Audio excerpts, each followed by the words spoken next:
সিদ্ধান্ত নিয়েছি কিছু পরিবর্তনের, নিজেকে পরিবর্তন করব, কিছু রুটিন পরিবর্তন করব এবং যতদিন বেঁচে থাকব ভালোভাবে বেঁচে থাকব। আর কেউ যদি কোনো কথা বলে না, সেটার সঠিক উত্তরটা দিয়েই ছাড়বো। আসসালামু আলাইকুম এভরিওয়ান, সবাই কেমন আছো? আলহামদুলিল্লাহ, আল্লাহর দয়া এবং অশেষ রহমতে আমরা ভালো আছি। আশা করি তোমরা যারা ভিডিও দেখা শুরু করেছো, আল্লাহ তোমাদেরকেও ভালো রেখেছেন এবং সুস্থ রেখেছেন। যারা এই মুহূর্তে আমার ভিডিওটা দেখা স্টার্ট করলে অবশ্যই স্কিপ করো না। আই হোপ যে তোমাদের শেষ পর্যন্ত ভিডিওর যে কোনো একটা পার্ট ভালো লেগেও যেতে পারে বা তোমাদের কোনো উপকারেও আসতে পারে। তো ভিডিওর যে কোনো একটা পার্ট যদি তোমাদের ভালো লেগে যায়, চ্যানেলটা সাবস্ক্রাইব করে আমার সাথেই থেকো আর অবশ্যই লাইক দিতে ভুলে যেও না। পরিবর্তন এটা কিন্তু আসলেই জরুরি। একঘেয়েমি জীবনযাপন না কখনোই কারোর জন্য ভালো কিছু বয়ে নিয়ে আসে না। আর সেটা যদি হয় ভালো কিছু না, তাহলে তো অবশ্যই সেটাকে আসলে দূরে একদম ছুঁড়ে ফেলে দেওয়া উচিত। আর মানুষ বদলায়, দিন বদলায়, সব কিছুই বদলায়, তাহলে নিজের একটু পরিবর্তন আমাদের প্রত্যেকটা মানুষেরই করা উচিত। অ্যাকচুয়ালি বিশেষ করে আমাদের লাইফ স্টাইলটা বিশেষ করে যেটা আমাদের চেঞ্জ করা উচিত। আমরা মানুষ সারা জীবন বেঁচে থাকবো না, সারা জীবন আমরা এই পৃথিবীতে থাকতে আসি নাই, আমরা মারা যাব। তো সেই ক্ষেত্রে আমাদের যেগুলো ব্যাড হ্যাবিট আছে সেগুলোকে পরিবর্তন করা খুবই জরুরি এবং নিজের সময়টাকে মূল্য দেওয়া জরুরি এবং নিজের প্রত্যেকটা কাজকে গুরুত্ব দেওয়া জরুরি। আসলে আমাদের লাইফে মানে আমাদের জীবনে প্রত্যেকটার ইম্পর্ট্যান্ট আল্লাহ তাআলা এমনভাবে দিয়েছে, সেইভাবে কিন্তু আমরা পালন করি না, কখনোই না। আমিও করি না, আমি যে বলছি আমিও যে করি তা না। খাবারের দিকে খেয়াল করি না, শরীরচর্চার দিকে খেয়াল করি না, রূপচর্চার দিকে খেয়াল করি না। অ্যাকচুয়ালি নামাজ ইবাদত আল্লাহর সবচেয়ে বড়, এইটাই তো আমাদেরকে বলেছে যে আমার ইবাদত করো, সেটাও সুন্দরভাবে পালন করি না। তো এই ভুলগুলো না নিজেকে আসলেই শুধরাতে হবে। একবারে না হোক, একটু একটু করে অবশ্যই পরিবর্তন আনতে হবে। আর এইটাকে আমি হচ্ছে যে আমার মানে একটা মোটিভ হিসেবে নিয়ে নিয়েছি যে এই পরিবর্তনটা আমার করব এবং কিছু রুটিনও পরিবর্তন করব। মা যাওয়া প্রায় 1 মাস হয়ে গিয়েছে, তো আমার মধ্যে না এত জটিলতা চলে এসেছে, কেননা আমার সাথে আমার মা থাকে সব সময়ই। মা রাজশাহীতে যায় 1 মাস বা 20 দিন বা হচ্ছে 2 মাস থেকে, তারপর আবার চলে আসে। তো মা যেহেতু গিয়েছে, তো এইবার যাওয়াটা না আমার জন্য কেন জানি মনে হয়েছে যে আসলে দিন যাচ্ছে, বয়স বাড়ছে, কমছে না। তো সেই ক্ষেত্রে না কিছু পরিবর্তন, কিছু আছে না যে দায়িত্ব যেহেতু বেড়েই গিয়েছে, তো সেগুলোকে সুন্দরভাবে যেন মেনটেন করা যায়। লাইফে আসলে সোশ্যাল যে ওয়ার্কে আমরা খুবই ব্যস্ত থাকি, যেমন এই যে আমার ডেইলি ব্লগগুলো বা হচ্ছে ফেসবুক বলো বা হচ্ছে ইউটিউব বলো, বা আমরা কিন্তু মোবাইল নিয়ে এখন বেশি একটা সময় কাটাই। আমাদের লাইফের যে গুরুত্ব পার্টগুলো সেগুলোকে আমরা স্কিপ করে যাই। তো সেগুলো আসলে জীবনে সব কিছুই থাকবে, কিন্তু একটু পরিবর্তন তো আমি আমার মধ্যে নিয়ে আসবো। অ্যাকচুয়ালি যেহেতু প্রমিসটা আমি আমার সাথে করেছি যে আমার কিছু রুটিনও চেঞ্জ করব এবং আমার যে ব্যাড হ্যাবিটগুলো আছে সেগুলোকে পরিবর্তন করার চেষ্টা করব ইনশাআল্লাহ। আল্লাহ যদি সহায় হয়, আসলে সবই সম্ভব। যেমন বেসিক্যালি আমি ভেবেছি যে আমার বড় ছেলে যখন 6টায় স্কুলে চলে যায়, তারপর তখন থেকে আমি একদম বেলা 1টা পর্যন্ত আমি আমার কাজে একদম অ্যাক্টিভ থাকবো। তারপরে বাচ্চারা যখন স্কুল থেকে আসবে, তারপরে লাঞ্চের পরে একটু রেস্ট নেওয়ার পরে আবার হচ্ছে যে একটা আল্লাহর ইবাদত আছে, তারপরে হচ্ছে যে আবার আমার বড় বাচ্চার হচ্ছে ইভিনিং ক্লাস আছে। আর সব সময়ই না সব কিছুকে এত ইজিভাবে নিব না যে হ্যাঁ হয়ে যাবে, যদিও না আমি সব সময় অনেক কিছু মেনটেন করার চেষ্টা করি আলহামদুলিল্লাহ। আমি টাইমটা সেট আপ রাখি, মাইন্ডটা সেট আপ রাখি, আমার কোনো কাজকে আমি ফেলে রাখি না, বা হচ্ছে এগুলো আছে আমার মধ্যে।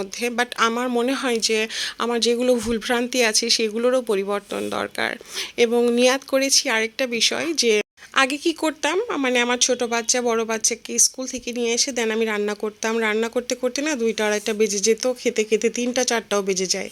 তো সেইটা আমি কি করব, আমি চেষ্টা করব যেন আমি 12টার আগে আমার দুপুরের খাবারটা আসলে কমপ্লিট করে ফেলি, যাতে বাচ্চাদেরকে নিয়ে আসার পরে আমাকে আর সময় নষ্ট না করতে হয়। এবং শাওয়ারটাও আগে নেওয়ার চেষ্টা করব। অ্যাকচুয়ালি রান্না বাড়া করতে এবং বাচ্চারা স্কুল থেকে এসেই না খাবার খাওয়া বিষয়টা, তখন আমার শাওয়ারে অনেক দেরি হয়ে যায়, গোসল গোসলে যদি দেরি হয়ে যায় তোমার কাজগুলো কিন্তু অনেক পিছিয়ে যায়। তো এই কাজগুলো না আমি চেষ্টা করব। অ্যাকচুয়ালি আমার লাইফস্টাইলটা কেমন সেটাই তোমাদের সঙ্গে শেয়ার করছিলাম, যে এইভাবে কিন্তু চলে যাচ্ছে, বাট এটা আসলে ভালো না, ভালো কিছু না। তো আলহামদুলিল্লাহ সকাল সকাল কাজগুলো সেরে নিয়েছিলাম। আমার হাজব্যান্ড আবার আজ খুব সকালে এয়ারপোর্টে গিয়েছিল, তো সে আসার পর আগেই কিন্তু আমি বেডটা গুছিয়ে নিয়েছিলাম। তারপরে আবার পড়ার টেবিলটা গুছিয়ে নিয়ে তার জন্য চা নিয়ে আসলাম। অ্যাকচুয়ালি আমার এই নিউ কাপটা যে নিয়েছি না, এটাতে আমি চেয়েছিলাম আমার হাজব্যান্ডের সঙ্গে চাটা এনজয় করতে। যেহেতু সেটা হয়েছিল না, তো ভাবলাম যে ও যেহেতু আরেকটু রেস্ট নিচ্ছে, তো এই ফাঁকে না আমি চা বানিয়ে নিই। আর এই তো চা নিয়ে চলে আসছি। এখন তার অনুভূতিটা দেখবো আসলে আমার কাপটা ওর কেমন লেগেছে না লেগেছে, বা তাকে এই কাপে চা দিলে সে কেমন রিয়াকশন করে। আমি চেয়েছিলাম রিয়াকশনটা না তোমাদেরকে শোনাতে, ট্রাস্ট মি ও এমন এমন কথা বলেছে তারপরে আমার শোনানোর একটু ইচ্ছে হয়নি।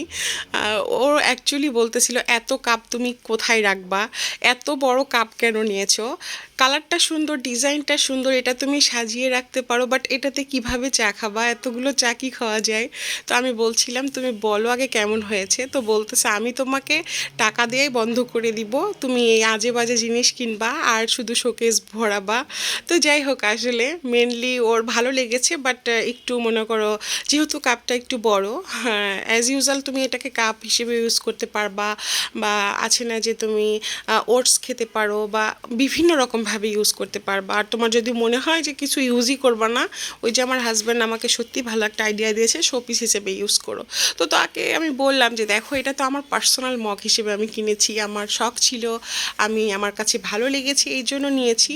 তো আমি তো খাবো, আমার এই অন্য মানুষ তো আর খাবে না, তাই না?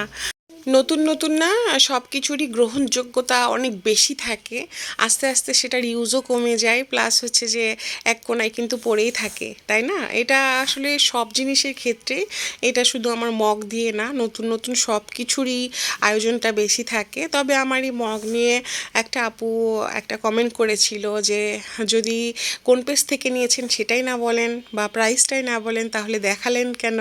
তো আমার জিনিস আমি দেখাবো, তো সেটাতে প্রাইস মেনশন করতে হবে, বা কোন পেজ থেকে নিয়েছি সেটাও বলতে হবে। এটাকে আমি মনে করি না যে খুবই ইম্পর্ট্যান্ট।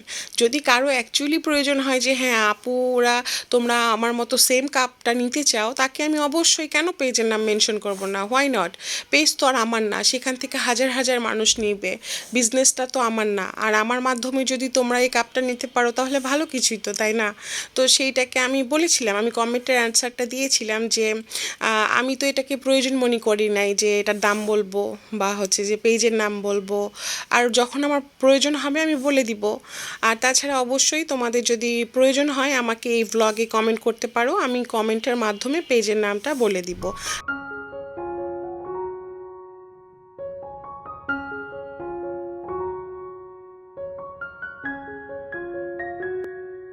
গতকাল যারা আমার ব্লগ দেখেছো তারা জানো যে আমি সবজির বাজার করেছিলাম, তো সেইখানে হচ্ছে মিষ্টির কুমড়ার এই ফুলটাও নিয়েছিলাম।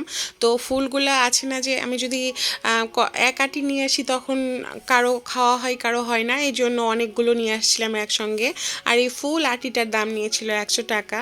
যদিও আমার খুবই ভালো লেগেছিল, মনে হচ্ছিল না একটা ফ্লাওয়ার টপ, জাস্ট ফ্লাওয়ার স্টিকের মতো করে যদি রেখে দিতে পারতাম, এত সুন্দর একটা কালার। তো এইগুলাকে আমি এইভাবে পরিষ্কার করে নিলাম। আজকের দুপুরে রান্নাটাই থাকবে ডাল, কেননা আমার বড় ছেলে বলেছে যে আম্মু আমি টমেটো দিয়ে ডাল খাবো। আমার বড় ছেলে না আলহামদুলিল্লাহ ওর ডাল এত পছন্দ করে, যদিও আসলে ডালটা একটু কমই রান্না হয়, সপ্তাহে একদিন বা মাসে 2-3 দিন এই রকম হয়ে যায়। তো আজকে রান্নায় থাকছে ডাল, আর গরম গরম মিষ্টি কুমড়ার ফুলগুলো পাকোড়ার মতো করে ভেজে নিব, আর থাকছে পাতাকপি ভাজি করব একদম দেশি আলু দিয়ে, এটাই থাকবে। আর বাচ্চাদের না কিছু মাংস আছে রান্না করা ফ্রিজে, ওরা যদি মাংসটা খেতে চায় জাস্ট আমি সেটাকে গরম করে দিব। আমার বড় ছেলের মাধ্যমে না আমার ছোট ছেলের অনেক উপকার হয়েছে। আমার বড় ছেলে যেটা খাবে আমার ছোট ছেলেও সেটা খাবে, কেননা আমার ছোট বাচ্চাটা না তার ভাইকে খুবই ফলো করে। এইখান থেকে আমার খুব ভালো হয়েছে, আমার বাচ্চারা শাক খায়, সবজি খায়, কোনো ভেজিটেবল স্কিপ করতে চায় না একমাত্র আলু ছাড়া। তাও সেটা কি, আমার বড় ছেলে আলু খায় না দেখে ছোট ছেলেও আলু খাবে না এইটা। বাট ফ্রেঞ্চ ফ্রাই তো পাগলের মতো করে খাই এই রকম। এই জন্য না ম্যাক্সিমাম সময় মাংস রান্না করলে আমি আলু দিতে পারি না, বা তারা যদি আলু দেখে তাহলে খাবে না এরকম, বাট লুকিয়ে লুকিয়ে তো আমাদের মাদের একটা টেকনিক আছে, সেভাবে কিন্তু খাওয়াই দেই। আর এই তো আমার ডাল রান্নাটা কমপ্লিট হয়ে গিয়েছে, তবে রান্না করছিলাম আর খুব টেনশন হচ্ছিল যে স্কুলে যেতে হবে আবার বাচ্চাদেরকে নিয়ে আসতে।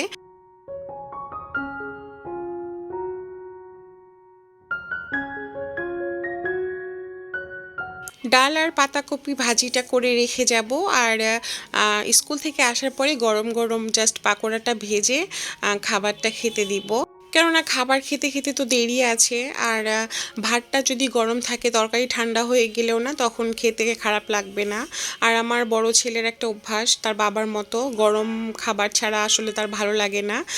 এই জন্য ভাতটা আগেই তুলে দিব না, শুধু ডাল আর পাতাকপি ভাজিটা করে রেখে যাব, কেননা স্কুলের সময় হয়ে গিয়েছে। আর এদিকে আমার ছোট বাচ্চা স্কুল থেকে বের হয়ে না খেলে আসতেই চায় না, মানে ওর 12টায় ছুটি, 1টা পর্যন্ত খেলবে, তারপর বড়টাকে স্কুল থেকে নিয়ে আসতে আসতে আমার 1:30 বা সোয়া 1টা বেজে যায়।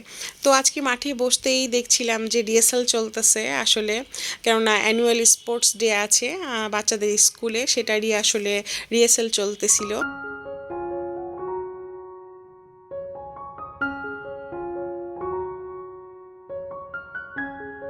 জীবনটাকেও যদি ব্লগের মতো করে এডিট করা যেত কত ভালো হতো, মনে হচ্ছে একটার পর একটা অনেক ইজিভাবে হয়ে যাচ্ছে, কিন্তু এটার পেছনের কষ্ট এবং গল্পটা কিন্তু অনেক আসলে পরিশ্রমের। সো এই তো আমি আবার স্কুল থেকে আনার পরে বাচ্চাদেরকে গোসল করালাম, তারপর ওদের খাবার রেডি করছিলাম। আর এই তো পাকোড়াটাতে চালের গুঁড়া, লবণ, মরিচ গুঁড়া, কেউ যদি ধনিয়া গুঁড়া দিতে চাও দিতে পারো, জিরার গুঁড়া দিতে চাও দিতে পারো, আদা রসুনও দেয় অনেকে, তবে আমি আদা রসুনটা দেই না, কেননা এগুলো ন্যাচারাল স্বাদটাই না খুব ভালো লাগে, বেশি মশলা টশলা দিলে আবার অন্যরকম লাগে, তবে যার যেমন ইচ্ছে আসলে। তো আজকের মতো কিন্তু আমার ব্লগটা এখান থেকে, সকাল থেকে দুপুর পর্যন্ত আমার জীবনটাকে এইভাবে আমি কিন্তু চালিয়ে যাই। এটা শুধু একদিনের জন্য না, মৃত্যু পর্যন্ত চলবে, যতদিন বেঁচে থাকবো। তোমরা যারা ভিডিও দেখেছো, তোমাদের যদি ভালো লেগে যায় চ্যানেলটা সাবস্ক্রাইব করে আমার সাথেই থেকো। দেখা হবে নেক্সট ব্লগে। আজকের জন্য আল্লাহ হাফেজ।